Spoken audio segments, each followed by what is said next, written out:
further ado, ladies and gentlemen, absolute pleasure to welcome your cast and filmmakers from Aladdin. Please put your hands together and welcome writer-director Guy Ritchie, Mr. Will Smith, Mena Massoud, Naomi Scott, and Alan Menken.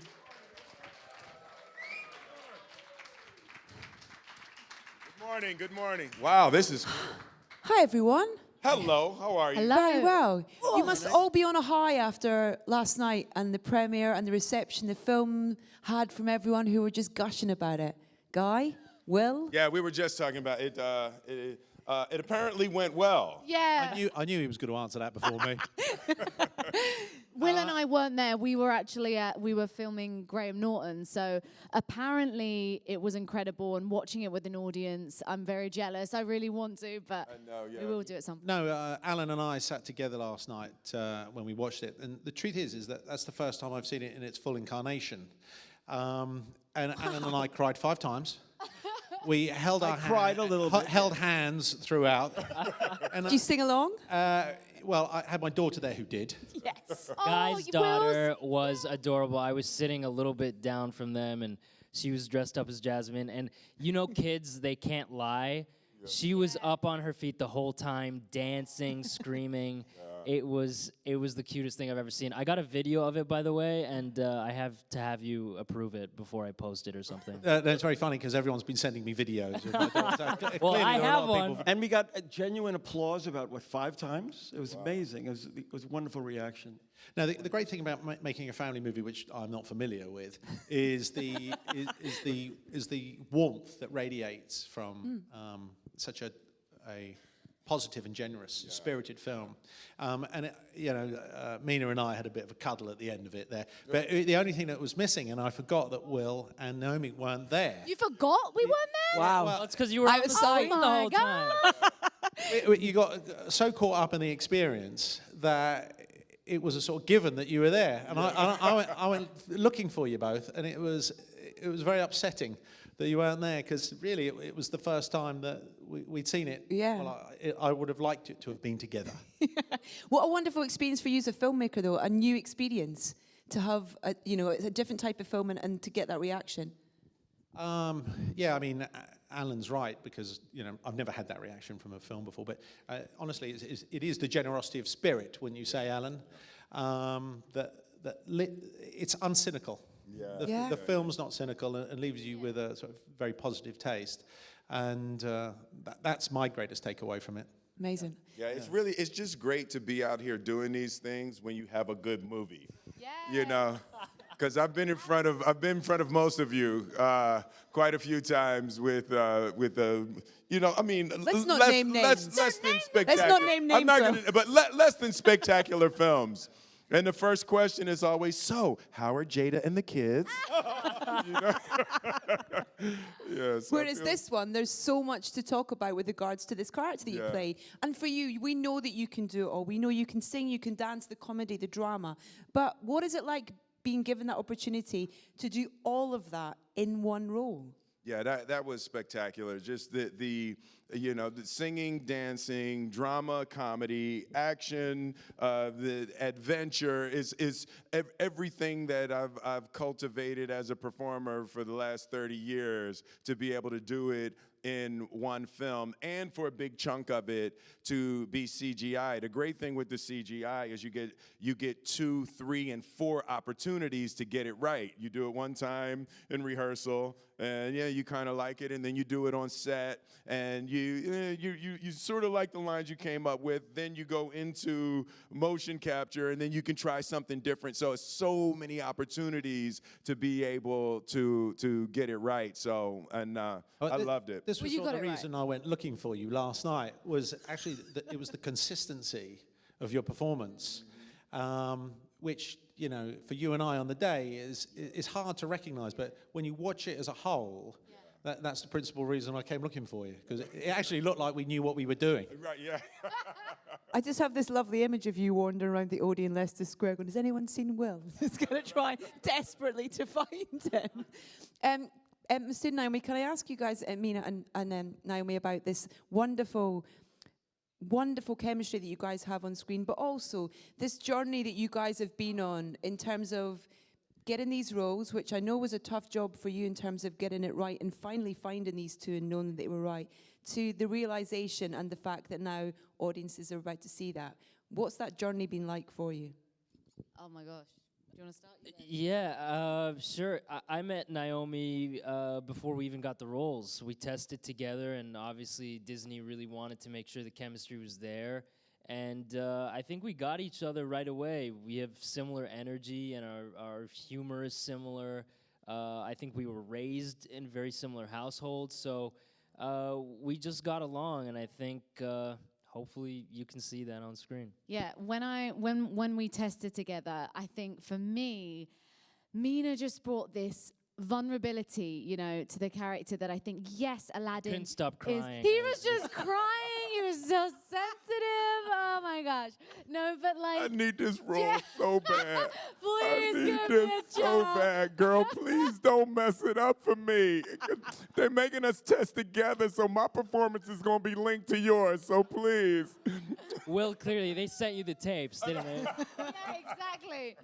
But, you know, but Aladdin is fun, cheeky, bouncy, but he's so much more than that as well. And like, come on, how can you not fall in love with this face? Look at this. Look at the eyes. He's so He says, handsome. and when he He's says, so do you handsome. trust me? I mean, come on. Like, that's why, yeah, it was very easy in that moment. He's pretty. Yeah, but, and Naomi, I know we're tooting each other's horns here, but Naomi really brings that that empowerment and that strength to the role, and I don't think anyone else could have done it quite like her. So I'm very blessed to have gone on this journey with her. Same. She's an absolute dream, and I absolutely love her. And while we're talking about Naomi, I want to say, because that was one of the brilliant new additions to this version of the film, the idea that Princess Jasmine wanted to rule, right? So that was a sort of a new storyline that was added from the visionary mind of Guy Ritchie. Like that idea that she wanted to rule was such a delicate and fantastic way to be able to create the modern element of this character. But she was in a world where that's ridiculous. A woman can't be sultan. A woman isn't allowed to rule, and she was fighting to, you know, for that position. And then the song "Speechless," I think, is the signature of this version of the film. And I just Maybe want the to applaud you. signature of a generation. Yes, it is. I will not go speechless, and Yeah. that was fantastic. And that's when I knew that we were winning. The day you did that, I was like, okay, this movie's the gonna day, work. and is that day's up, right? That- Yeah. Yeah. I forgot Right. about that. Yeah. So. Oh, I shouldn't have given you this. Oh, I forgot. So we're on set, and I've given it. she Naomi just did. You tell this story so different. to how I tell the Brilliant story. rendition of "Speechless," and it's one shot, and she's walking gonna through, exaggerate it. and she's crying. This is the 100% truth. And she's crying, and everything is great, and it's gonna like it was a moment for all of us on set. And she had that big vein in the middle of her forehead, and she will Guy not was go crying speechless. again. Every guy was crying, and I was really moved, and I go walking over to her to go say, "Great job." Yeah, and I didn't Good know. job. It's not like I'd been. And her whatever. back is to me. Her back is to me, and I go, and you know, it was so emotional. And I say, "Hey, Naomi," and in slow motion, she turns around. And she turns around, and she goes, and I already have my hand up for the high five. Yeah. And she turns around, and she goes, and turns around, and my hand is already up, and she goes, and I'm like, no. Okay. First of all, Ah. it was not that It was exaggerated, a you guys. full But no, it was snot not. high It was five. not. And I'm like, No. you know, she's a young No. actress. She's just giving No. a great performance. I rebuke can't- that in the name of I Jesus. can't pull back. No. I can't take the high. So it was like a full snot high five splashing out of the fingers. Okay, he's All right. exaggerating. Good job. Number one. Good job. And it was like a tiny, just like a little, you know, it was just like. It was you a know, she full goes boogie like snot that. high and five. also, I didn't know, like, it was Will Smith coming up to give me a high five. And I'm like, I'd literally... And we had a we'd brief spent, moment like, where we caught eyes. We caught eyes. And we both knew she had I was boogie like, snot are we on her doing this? hand. And then I we couldn't both back knew, and I out. was like, are And you I was going to like, have I the don't know what to integrity do. to stop Oh your my hand gosh. right now? And Because then- I'm trying to give you love, and I'm not going to stop. It But was like- because if it you was know like what I mean, snot like it was chicken. so We were split playing. second, and there was no, it was fine. There was no It was snot on my good, hand. but she did anyway, a great- the next sorry. day at the That was gym, too much. the That next was day too at the much. gym, I literally was like, I need to just, I have then to she say didn't say this. anything, and so I I was didn't like, say shall anything. we talk about This what is what you happened guys yesterday? came for, right? This Yeah, is right sorry. here. I was just about to So ask that's the Guy, snot how did you story. get... Snot story. And I shouldn't have never given him that ammunition. I don't know why. But anyway, there's this really great song called Speechless, and It it's was a written by great Alan scene. Menken, who's won 8 Oscars. Do you want to say anything, Alan? Great scenes. I was just about to ask Alan, but I was just going to say, I Guy, can't how did you follow get that. any work done? It's a good question. Guys, like, Alan, Yes. congratulations. I delivered you- a little bit of snot onto Yeah. the piano as I wrote the song. So it actually, yes, thanks, Al. Yeah. and I cried. No, I think actually when we wrote that song, I wrote the song with this team of Pasek and Paul, who I think people know wrote Greatest Showman and La La Land. and Dear Evan Hansen, are very, very talented. And we wrote this song, and when we delivered this song, I think it also kind of pushed it pushed everyone to go, okay, now if we're going to earn this song, we're going to have to really also lay into that journey of Jasmine and how she's really kept silent and how she has to find her voice. So it was, all of that came together in a pretty organic way. And it was weird, the timing of when we filmed that song as well. There was a lot going on in the world that I felt like related so much to that It was moment. very Me Too, yeah. Yeah, and I think for me, I definitely, performing that song, I really took that on. I wanted to I wanted it to be raw and angry. I didn't want it to be kind of this pretty performance. So it was a very emotional day. And I remember that after the first take, it was like finished. And obviously I just felt emotional. And you came up, but I had to do like a lot more takes. So I had to kind of conserve my energy. And Guy came up to me and he just looked at me and I went, no, go away, because you were about to start to cry. And I was like, I can't. I was like, I've got to do this 3 more times. So yeah, it was There's a lot of special. crying on set. So much crying. So much crying. Just From like my audition tape to Speechless. I mean, there's a to the lot. premiere. It's a full circle. Literally. Full circle. Right, we've got some people here I think Oh, who they- might we want to should ask let the them ask some questions. questions. Yeah. Cry Um, Ritchie. Cry Ritchie. That should Cry be- Ritchie. Cry Ritchie. Let's You're not come gonna let down that the one front down. here, lady in the red. Oh, there you go. Yeah, in the white T-shirt. Hello, sir. So this is a question for Will Smith, actually. Hey, man. So when I was watching the film, I definitely got a 90s hip-hop vibe from the Genie. If he had any anthem, any song, what would the anthem be? If I say it again, if I had Any song, any anthem. sorry. Like for the Genie. An anthem. Okay, yeah. Sorry, the speaker's not pointing. And the anthem. That what the friend like me is ridiculous. Like, what the thing is with the friend like me is how much it bends into other things. When we first went into the studio, I was really concerned about how I would get my signature onto the film, and then we started messing with. Friend Like Me was the first song, and there's a hip hop breakbeat by the Honey Drippers called "Impeach the President," and it's like a hip hop breakbeat staple.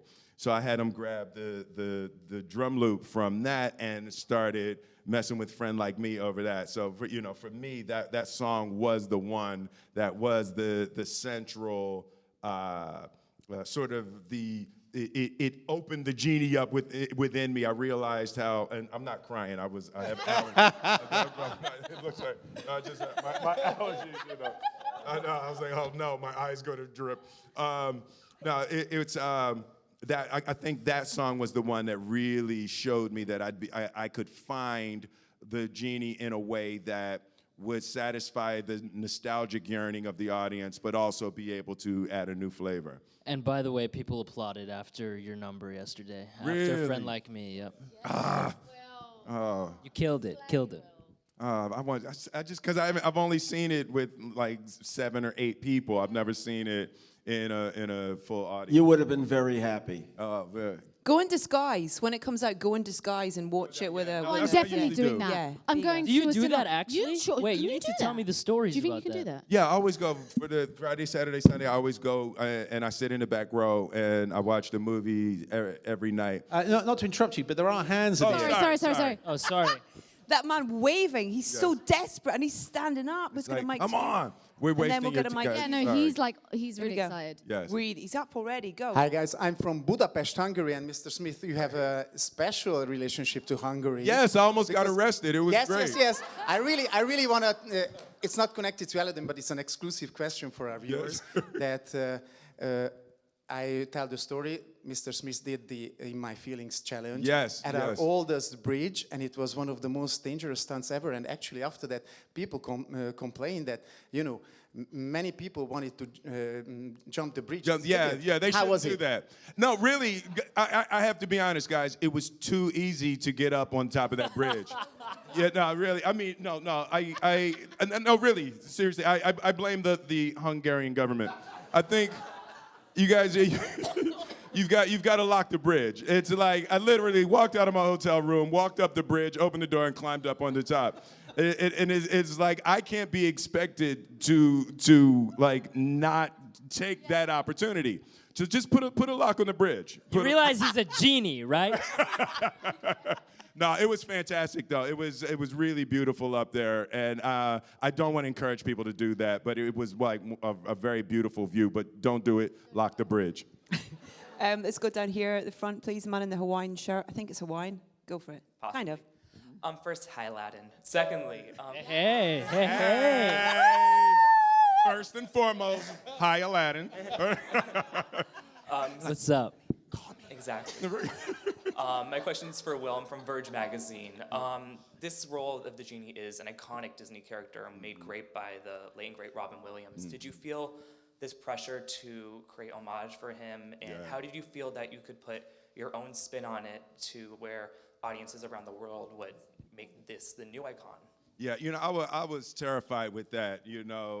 It's like when you get that call, hey, we're going to redo Aladdin, Will. We want you to be a part of it. It's like, hey, Will, we're thinking of redoing The Godfather. We're thinking of you for the Al Pacino role. Like, dude, you don't want to go anywhere near those kinds of roles. It's like there's Robin didn't leave much room for improvement in the Genie. So the first thing that I thought about was that it was going to be live action. So I knew there would be some opportunities, and it would look and feel different being live action. And then the next thing, what I discovered in the process is that Robin Williams actually revolutionized what you could do in an animated film.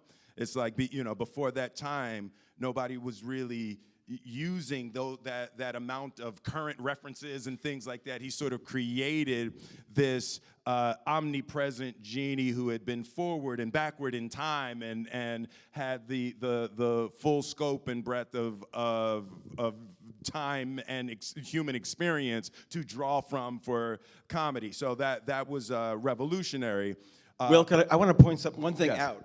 Robin, in animation, went into the studio, he would do one take, another take, another take, another take, and they cut them together. You had to go and do it right in real time. Ooh, okay. Think about that. That's a whole That is different true. Yeah, challenge. when you had the opportunity. You filled those shoes and then some. Yeah, it didn't make it any easier. Yeah, exactly. It didn't make it less scary, because but they really That's what I'm captured, saying. though. Yeah. Yeah. They captured, something that was for a generation. When you're marking people's childhoods. So what I wanted to do was find a way to create an homage to Robin and to the performance that, with the songs and everything, that people would still connect to, but then be able to add that new hip hop flavor. Just be warned, there are no quick answers when you. No. No, we're gonna do yes and no from here on out. No, we Yeah. are not. That's Guy's job. Guys are yes and no. Now, you don't get to direct the press conference. It's my job. Just saying. You directed Be warned. the movie. You directed the movie. You do not get to direct the press conference. Lady over there with the microphone has Sorry. a question. Hello. Hi, cast. Hi. Just to say that the film is absolutely amazing. Thank you. To Will, Oh, no. sorry. Listen. You haven't learned yet. Guy's gonna get his I'm chessboard out glad in a you minute. asked. I'm glad you asked. When I was 6, Well, it is kind of a when you were 6 question. You are really inspiring, and I know that a lot of people watch your kind of inspirational talks, and whenever you give interviews, you have inspirational nuggets. What was it in Aladdin that was the most inspiring line for you that you were like, actually, I really click with this? you know, it wasn't an inspiring line as much as the relationship that Mena and I were able to create as Genie and Aladdin, and then also the relationship that we were able to create and still creating with Will and Mena. You know, there was when we first came onto set, for, you know, because my character was CGI, I felt like I had a whole lot more bandwidth to pay attention, and just where I'm at in my life right now. So the relationship that were and still are cultivating is a lot like the Genie Aladdin relationship. You know, we're talking just yesterday. It's like I want them to see how beautiful a moment and an opportunity that this is in their lives and in their careers. So, you know, every moment during the day I say, hey, stop, relax, take a minute, realize where you are, realize what you've done, and enjoy these moments. If you can't enjoy it now, you'll never be able to enjoy it, you know. And I hope, what was your experience in? Yeah, it was really organic, and you know, I don't think it's anything anyone thought of, but as I got to know Will in real life, Aladdin was getting to know the Genie and building that relationship with him. And I think the lesson that I kind of learned the most from Aladdin and the Genie is that, you know, Aladdin is at a point in his life where he promises to use his third wish to set him free, and then he apologizes that he's not going to do that anymore. And the Genie's like, I don't care about that. He's like, I just want you to get it. I want you to get the point. I don't care about you setting me free. And that's kind of really the epitome of the journey for Aladdin, is that he gets to this point and he still doesn't get it, so then he falls. But he's able to pick himself back up. So there's a lot of lessons to be learned, and Will's amazing. Lady in the front row. Just here, as a please. cat. Hello, everyone. I'm Acar from the British Blacklist. Hi. Oh, Hi, I'm here. It's a question for Guy and for Mena and Naomi. Thank God. Well, just to break it up a bit, I do have a question for Will, but I'll try and squeeze it all in. First of all, Guy, in regards to casting ethnically authentically, if that's a sentence, what measure did you take to make sure you got the casting right? Because there's so much pressure to make sure there's visual representation on screen. And also Naomi and Mena, obviously it's not very often that people who are ethnic get a chance to be in a Disney classic. So obviously a lot of brown people would have been going for this casting. What did you do in your casting to stand out? And how did you manage to sift through all the casting calls? And Will, are we going to see you in more? Now we're in trouble. Hold on. Quickly. Are we going to see you in any more kids' films? I can see you leading an Indiana Jones type family adventure. Oh my God. See, Can we hold that for a second? Trojan horsed your way into this. I'm glad didn't you asked. You I'm glad pretended you it was asked. about When I me, was but six. really it was It's about you, Will. Guy. No, your question's important. It's important for my platform. Okay, so let me address one thing at a time here.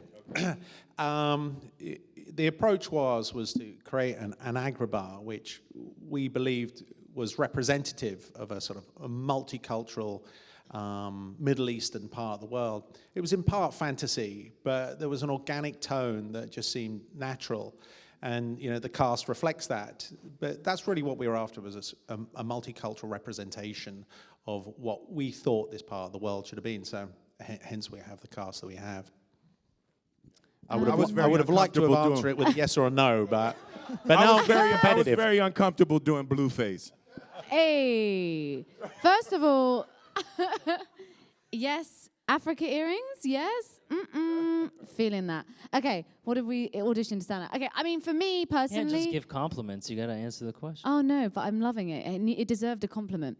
For me, I think what was great was that I had a really strong idea of what I wanted to do with this character, which I think gave me peace, because I was like, you know what?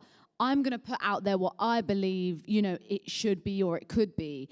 And then it's like, if that's what they want, then great. And if it's not, then it's probably not for me anyway. Or you know what I mean? So the casting process was actually really fun. I remember the first time that we actually worked together, like, it was easy, wasn't it? It was like, oh, this is great. I love working with Guy. I mean, he's someone that if he trusts you, then, he just lets you kind of play. He gives you room and space to do things and to try things. And then, of course, the lovely Mena came in. And Yeah, I think sometimes that great films, they represent something greater than themselves. And I'm not labeling our film in any which way, but I think we represent this movement that's beginning to happen in Hollywood, that ethnic, diverse groups can lead Hollywood films to the finish line. And hopefully we can do that so then we can keep making films like this, we can keep giving people opportunities, and we can keep aiming towards equality and inclusiveness. And Indiana Jones, well, no, I'm joking. Yes or no, I dare you. Yes. Oh, there we go. That's it. You can't say any more. That's it. He dared him. He dared. Okay, we're going to go halfway back. The gentleman at the edge there, please, for a question. And anyone over the side at the end there as well for next one. Yes, hello. I'm from Israel. Question to Will. You recently celebrated your 50th birthday, and Woo! Mazel tov. Thank you. And we see you, in the internet, you are partying this landmark, and you are doing your bucket list challenge, and you did also a party for charity. And I wanted to know, is this landmark important to you, and how now when you reflect on your career and maybe your life, do you have any insights you want to share, about being 50, the French prince at 50? Okay. Yes. I can't believe... Oh, what? Yeah, yes. It didn't seem to fit the question, though, guy. No, yes. There's a big part of turning 50. I've turned a corner in my life, and this film is, really sort of marks a reemergence for me. I took a little over 2 years off away from film to study and learn and grow and sort of readjust my priorities. And yeah, the bucket list really sort of illustrates how I want to be in the world. I want to, I call it the perfect noun equation. So I'm always looking for the perfect noun equation. I want to be with people that I love to be with, in places that I love to be, doing things I love to do. And this is the perfect equation for me. Without turning this into the sycophantic roadshow, I have to tell you that Mr. Smith is unlimitedly inspiring in his generosity, and in no small part, the entire positivity of the set was because of Will's DNA, and he really is the man that he purports himself to be. So I'm just going to take this moment. It's my turn to cry. Thanks, Will. No, it's been beautiful. Thank you, man. Did we get a microphone to someone else here? Me. There you go. Go for it. There you are. Sorry. Hi, guys. So for me, this movie, I'm so proud because of the diversity in the movie. And my favorite line in the movie is when Aladdin says to Jasmine, "Do you trust me?" So I'm going to test you guys. Can you say, "Do you trust me?" in other languages? Habibi over there, I'm expecting a few from you. So. Oh, Mena definitely can. Everyone, so, but Mena, come on, a couple from you. A couple. I don't know a couple of different languages. I wish. Tetmini feya, which means do you trust in me or do you trust me? In Arabic, it's a little different. I do. There you go. Yes. I can do it in Ebonic. Yo, homie, we good? I love it. Oh, wait, surely Guy can say it in Hebrew, no? Hebrew. What about a Cockney accent? Yeah, I think I'm better off doing it in Cockney. Yeah, either or, it's going to be anticlimactic. Just trust me. Let's do the Cockney accent. No, I'm handing no, this panel okay, over okay. to Alan. And last question, actually. Oh, lady in the blue top here. Thanks. Oh, sorry. Question a little bit for everybody. We talked about the emotional side of the film. Everybody crying on set. What about the funniest moment during filming? Will, you start. And everybody else should say something. The funniest moment. I can imagine only big fun moment with Will Smith. No, we had a really good one. There was a moment after Jafar's thrown Aladdin into the water, and we come back, and it's this big dramatic moment turning towards the end of the film, and we walk back in, and Jafar is with the Sultan, and he sees that Aladdin is still alive, and Genie walks in, and we all know he tried to kill him, and Mena has to walk right up the middle, and he looks at Jafar, and his line is, "My Sultan." He's telling the Sultan, he said he's supposed to say, "He's not who he seems to be," is the line. And Mena, in the moment, he walks up and he looks, and he says, "Him nam whom him seem him is." What? And Marwan had to respond. Oh, I'm not who I'm saying I'm is. And Will actually made T-shirts I made got with T-shirts that say, "Him nam whom him seem him is." And that was one of those terrible acting moments when you start laughing. You can literally, it's this crazy thing that happens with actors, and it's you start laughing and you can literally shut a set down for 3 hours. Like you just can't, you never can say the line again because now you have to walk in and you look. Because you can see a laugh in the eyes. You can see a laugh in the eyes, yeah. It is, but so I was like, yeah, that was one definitely for the African American audience. We appreciate him.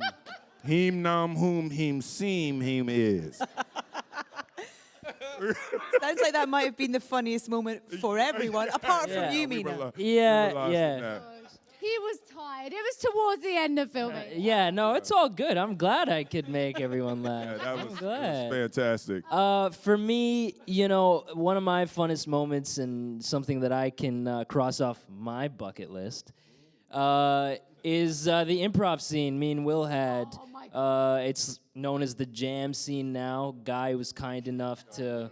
He kind of staged... He blocked this scene, and Guy already kind of made it awkward by blocking the scene by creating a lot of space between the royal family and Prince Ali and the Genie. So there was already that, and he kind of just let us riff a little bit, and I got to improv with Will, and it was hilarious. We were playing with concepts like, this actually made the film, but Will kind of does a bomb dropping, and me and my Aladdin brain, I went, Aladdin wouldn't know what a bomb is. It's before that. So we were just riffing off ideas like that, and it was great. Yeah, that was very funny. I'd like to finish with asking Alan a question, if that's okay. Yeah. Because being part of this nearly 30 years ago and helping create these wonderful, wonderful songs and being given the opportunity to revisit them and rework them and make them relevant to today and make them relevant to Guy's vision as well, but also introduce new things. What was that experience like? Well, this bit is such a journey for me because it started literally at the same time that Howard Ashman and I were creating Little Mermaid, we were creating Aladdin. And Aladdin was originally a buddy picture with a princess, but it was like a kind of a homage to Hope Crosby Road Pictures and the golden age of Hollywood, and then it became a romance, and then it became Howard was gone. He never lived to see either, excuse me, Beauty or Aladdin. Tim Rice came in and we wrote A Whole New World. Then came the Broadway show, and it's just been this journey. And when I came to this, I really wanted to be part of Guy Ritchie's team, and I didn't know what a Guy Ritchie musical would be like. I mean, who knew what that would be? And actually, one of the best experiences for me was watching the evolution in Guy also, as I would bring songs to him and play them and get his opinion back, and we got this communication going. And then when he loves a song, it's just watching him listen to it is amazing because he just is so into it. Yeah. And I've just loved watching your journey. You know, it's been great for me. And now watching the film, it's unbelievable to think 2 years ago we started this going, who are you? Who are you? What is this? And here it is. And it's a miracle. So. And it's brilliant. Thank you so much for your time and for entertaining us all this afternoon as well, and for answering your questions. Thank you guys for being here. Can we have a huge round of applause? Thank you very much. Alan, Naomi. Thank you. Mena, Will, and Guy. Thank you, guys. Thank you so much. Ladies and gentlemen, you're watching Hey You Guys. Hey You Guys, huh? Hey You Guys. Is that from the Goonies? It is indeed, yes. Nice. Hey